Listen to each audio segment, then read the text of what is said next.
Back for more of our Argonaut Weekly interviews. Rob Baldwin along with head baseball coach Mike Jeffcoat. Seems like a broken record, but every time we have Coach Jeffcoat in here, it's after another perfect season for the baseball team, and none of those weekends were as good as this past weekend, a sweep of number 2 Florida Southern that's now moved the UWF baseball team up to number 3 in the college baseball lineup poll. And Coach, it was pitching this weekend, and you know we've talked about that every time we've been in here, but whether it's Postel or Vargas Vila or your relievers, you know, the pitching was spectacular this weekend, allowing just 1 run in 3 games. I know you're proud of those guys. Yeah, they did a great job. And Hawkins, don't forget Ben Sure. Hawkins.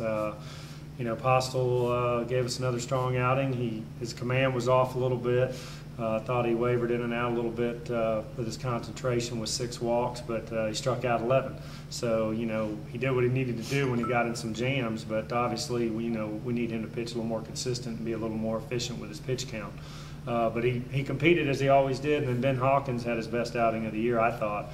10 strikeouts, only 1 walk, and really just shut Florida Southern down in that short 7-inning game. And then Danny put together back-to-back starts, went 7 innings yesterday, started cramping up a little bit, but got out of a huge jam in the 5th inning with 2nd and 3rd, no outs, and got a comebacker, and then struck 2 guys out, and that really got our guys going. Of course, you don't win if you don't score runs, and the bats weren't exactly blazing this weekend, but you got timely hits, whether it was Greg Prawn in the first game or guys in the second 2 games providing timely base hits for you guys. Seemed like there was just enough offense to support that stellar pitching. Yeah. Well, usually when you face good teams, they're going to have good pitching as well, and that's what Florida Southern had. And their first guy was really good and kept the ball down, had good run on his fastball, and you know, we had a few scoring opportunities, but not many. And luckily, Greg Prawn came through in there and drove in the only run, and we played good defense.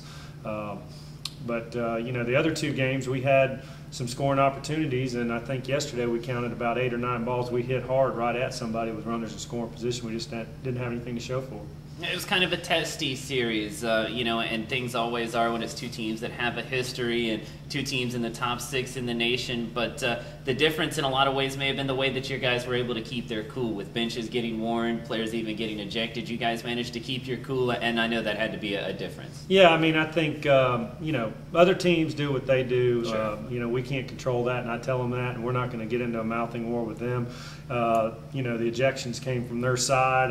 The umpire, I guess they were getting on the umpire from over there, and you know, our guys just did what they always do, and they were having a good time and encouraging their guys.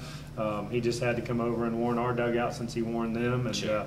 But I didn't ever hear anything out of our dugout that I didn't like, and you know, we did the same thing we've always done. You guys are 13-1 now, which I know is a fantastic start. Most of that's been built at home, though. I know you guys went down to Rollins earlier this year, but you know, vast majority of games have been played at home, have been played in Pensacola.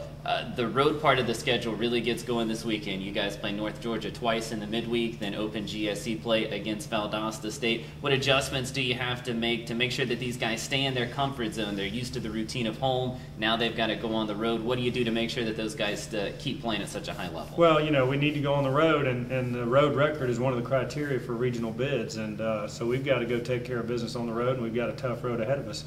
North Georgia lost 2 out of 3 to Pembroke this past weekend. Pembroke has only got 1 loss. They're very good. North Georgia is very good. And then we've got Valdosta to open up the conference schedule. But you know what I tell our guys, we've got to go in there and make it our home. Sure. You know, we've got to get used to it during pregame batting practice, get used to the foul territory, you know, and focus on the game. The game doesn't change, and you know, we've got to go take care of business and take it 1 game at a time. And you would think, having swept Florida Southern, having done well against Rollins, done well against Delta State, you guys are in the driver's seat to maybe host a regional. Still a lot of baseball left to play, though. How do you keep your guys focused 1 game at a time? Yeah, you know, we talked about it after yesterday, and you know, one of the things I tell them all the time is that, you know, we got to look forward, enjoy that victory and that series yesterday and through last night. When they wake up this morning, you know, our focus goes to North Georgia and not look any further. We're going to have a light practice today, and then we got to get on the road early tomorrow morning. So, you know, traveling on the bus and all those things come into play, and you just got to, you know, that's part of the handicap of going on the road, and that's what, you know, the region committee and all that wants to see is that teams can be consistent at home and on the road. So another huge week for the baseball team. They sweep number 2 Florida Southern and move up to number 3 in the college baseball lineup poll. If you missed Sunday's victory over the Moccasins, be sure to watch the broadcast on demand. Go to goargos.com, go to our Stretch Internet Game Central portal. It's available right now, so be sure to watch that game on demand. And then you can listen live to every game this weekend. 2 midweek games against North Georgia, 3 weekend games against Valdosta State, first official GSC games of the year. And, of course, you can listen live right here at goargos.com.